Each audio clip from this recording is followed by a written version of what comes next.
So how do you already feel different this time of year compared to last year when, one, I mean, you were coming off not having played football for a whole year. So that's already a transition in and of itself. Then transitioning from college to pro. What are the ways that you've already seen, oh my gosh, I feel like a totally different person now than last year?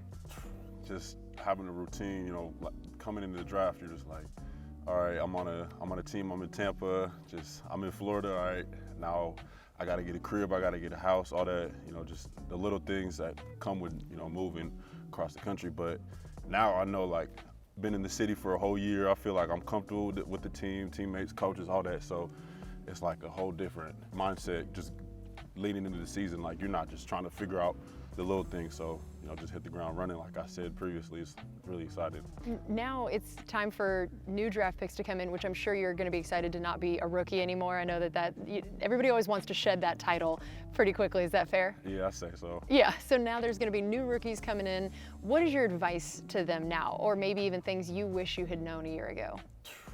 Man, there's really no like set in stone piece of advice that you can give them, but in order to come in, looking to, compete, just compete in everything you do.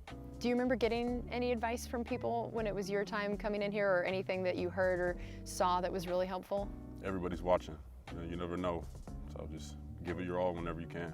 How about what you're most proud of when you look back at how you handled yourself on and off the field and how you were able to play some of the X's and O's? What are the things that you're like, man, I'm really proud of how I handled my rookie year? I just soaked in all the knowledge I could.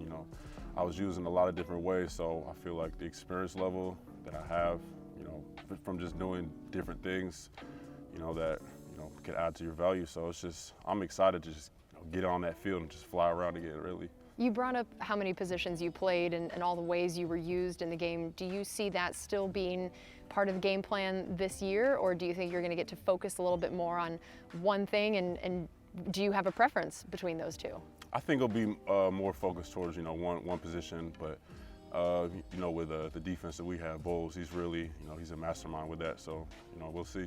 And now that mastermind is the head coach. Mm-hmm. So what was that like for you to learn that was going to be his new role? That was awesome. Just seeing that. We had BA. He was a great coach, and then another great head coach in Bowles. So it's just exciting to see him get this title, and can't wait to do great things with him. What did you learn about him last year, and what do you love about the way he coaches? Man, he really doesn't have to say much, but the things he says, is really meaningful. So. When Bowles speaks, people listen. And I heard he's a trash talker. Have you been at the receiving end of this at all? Yes, I have. Looks like it got you. I was a rookie, so I'm low key about it, but I definitely noticed that with him. I got so for him for real. Yeah. Do you think now that you're not a rookie, you're gonna try to give any back, or are you still saying? I might start some, but I don't want to overstep too much. You know what I'm saying?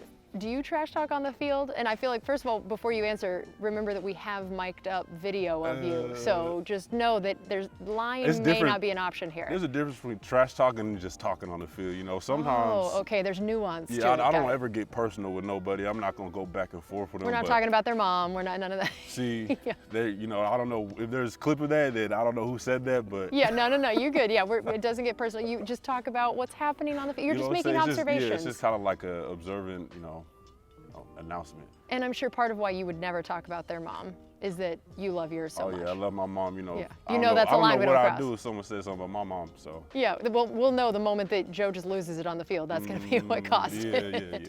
So tell me about being raised by your mom, single mom. What are the biggest things that you feel like you learned from her, or the way she influenced you, both in terms of football and then even who you are off the field? Like the fact that as soon as you were drafted, you were saying you wanted to pay for your sister's medical school. So family obviously is super important. Who you are on and off the field is incredibly important to you. How much of that came from her? Pretty much everything. She poured all she had into me and my sister. So just seeing that, throughout our lives, it just really, really inspired me. And just, I had no other choice but to, do the best I could in basically whatever I do.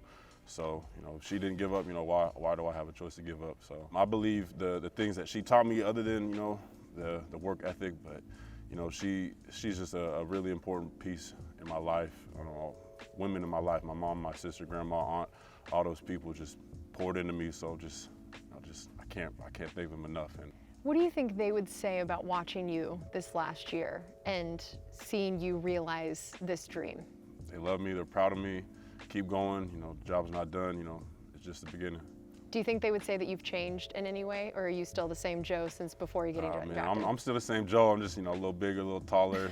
You know what I'm saying? Just growing up, but definitely the same Joe. Still goofy, you know, all that. And so yeah, you were actually a skinny kid, right? That you this whole like Joe is like NFL action figure is a more recent thing. Yeah, I was always pretty like lean, skinny my whole life. So. And you were even in Taekwondo, is that right? I did Taekwondo when I was 4 years old. I did it till like age 10, I think. It taught me self-discipline, all that. You know, just needed that instructor in my life to yell at me and, you know, scream at me, you know, tell me where I need to be at times. So. Yeah, that prepares you for the NFL pretty well. It do, and it teaches you how to move. So. And cool. so Will Golston takes jiu-jitsu. He says similar things that it was helping him with football. So you in Taekwondo, Will in jiu-jitsu. Which one of you think you win if you have to battle each other? So Taekwondo is self-defense. I'm not trying to hurt nobody. I'm just blocking. You know, but if I see a parry or a counter, you know, might get a throat punch. You might get one in there. I ain't trying to fight Will. You know, I would watch this Clash of the Titans. Yeah. I ain't trying to fight Will, man. That's amazing.